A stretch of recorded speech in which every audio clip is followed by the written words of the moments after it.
Before Eden bloomed, there was another woman, formed from dust, not rib, and her name was forbidden. She was not made to serve. She was created as Adam's equal. But when she refused submission, she was cast out, not just from Eden, but from Scripture. Her name was Lilith. For centuries, Lilith haunted the margins of sacred texts, whispered in spells, and lingered at the edges of theology. Feared as a demon, remembered as a murderer, and reclaimed as a symbol of defiance. But where did she come from? And why was she transformed from Adam's partner into a predator of infants? Today, we uncover the unsettling origins of the forgotten queen of the night. If forbidden myths, lost scriptures, and the dark corners of theology interest you, subscribe, like, and follow this journey. If you like mysteries from history, mythology, and theology, consider subscribing and leaving a like. It helps the arcane stay alive. To most readers of the Bible, Lilith is a stranger. She is neither taught from pulpits nor depicted in children's stories. Yet a cryptic shadow of her lurks in Isaiah 34, verse 14, where scholars argue over a single word, Lilith. Is it a night demon? A screech owl? A ghost? Whatever it is, it inhabits a wilderness of ruin. This whisper of name opens a hidden door to a suppressed myth buried beneath generations of doctrine. The Torah never mentions Lilith in the creation of woman. Yet Genesis 1 verse 27 claims man and woman were created simultaneously. In Genesis 2, Eve is shaped from Adam's rib. The contradiction prompted a question. Was there a woman before Eve? To answer that, we must leave Eden. In Mesopotamian religion, figures called Lilitu and ardent Lily haunted the barren places. Preying on pregnant women and infants, they seduced men, spread illness, and were feared for their independence. Lamashu, another demonic figure, stole newborns and fed on mother's blood. Over time, these spirits merged, and Lilith inherited their terror. Through syncretism, she became a being of sex, danger, and night. Her absence from Genesis is louder than her presence. It invited speculation and gave birth to a legend. Lilith's name appears just once in the Hebrew Bible, and even then, veiled. Isaiah 34 verse 14 lists her among desert monsters and ruins.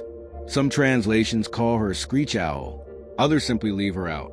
The original Hebrew uses Lilith, a term so unclear that ancient translators often avoided it. The Septuagint and Vulgate changed or erased her. Perhaps they didn't understand who she was. Or perhaps they did. Her silence is deafening.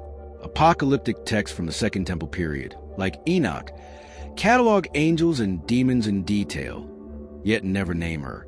Why? Lilith's myth carried the weight of chaos, feminine autonomy, and sexuality. She was too folkloric, too pagan, too unruly. Her erasure wasn't accidental. It was structural. But what Scripture tried to erase, folklore preserved. In the Babylonian Talmud, Lilith begins to take form. She is winged. She is seductive. She causes stillbirths. She visits men at night. One passage warns that sleeping alone invites Lilith's embrace. Another says if a baby is born with wings, it may be one of her kind. Even the punishment of women, long unbound hair, is linked to her. But it's in Aramaic incantation bowls that Lilith's image becomes vivid. Etched in spirals and buried under homes, these bowls trap her. She is drawn with wild hair and bound limbs, encircled by sacred names. These weren't decorations. They were defenses. The names Sainwa, Sansonoi, and Samanjlaf were invoked to keep her away from beds, cradles, and mothers. Some bowls included a get, a divorce, severing Lilith's spiritual claim on a man. In this magical legal ritual, she wasn't just a demon. She was an ex-wife. Fear of Lilith wasn't abstract. It lived in rituals, thresholds, and lullabies. She had become part of daily life. Lilith's myth finds full voice in the alphabet of Ben Sira, a medieval text mixing satire and scripture. Here, she is no longer hinted at. She speaks. Created equal to Adam, Lilith refuses to lie beneath him. We are the same, she declares. When Adam protests, she utters a divine name and vanishes. She flees to the Red Sea. God sends angels after her. She refuses to return.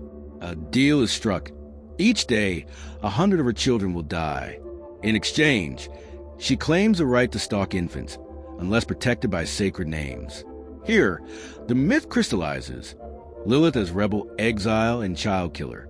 Her sexuality becomes dangerous. Her voice divine. Her name forbidden. From exile, Lilith becomes a progenitor of darkness. Later tales say she mates with fallen angels, or with Adam himself in dreams. Her children are spirits of lust, madness, and death. Crib death? Lilith. Night terrors? Lilith. Sexual temptation? Lilith.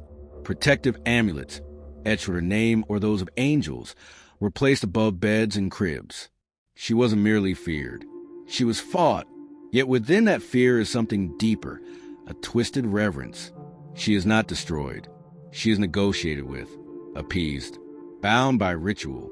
Her power was monstrous, but undeniable. She became a symbol for grief, rage, and the power of the feminine turned against the world. Chapter 6. Heretical icon or feminist hero.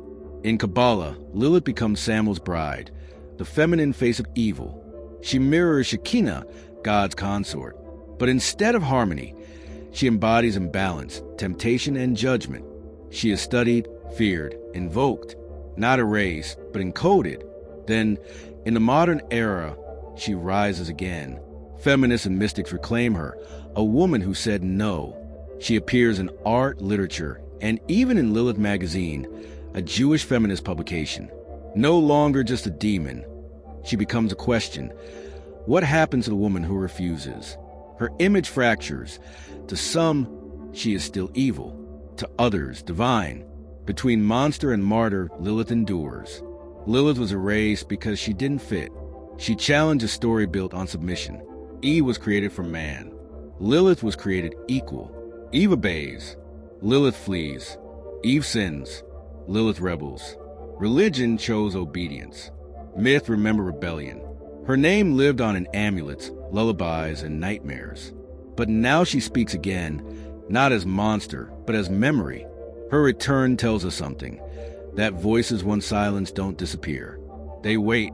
Lilith reminds us that defiance has a cost, but also a power. And if she still speaks, are we brave enough to listen?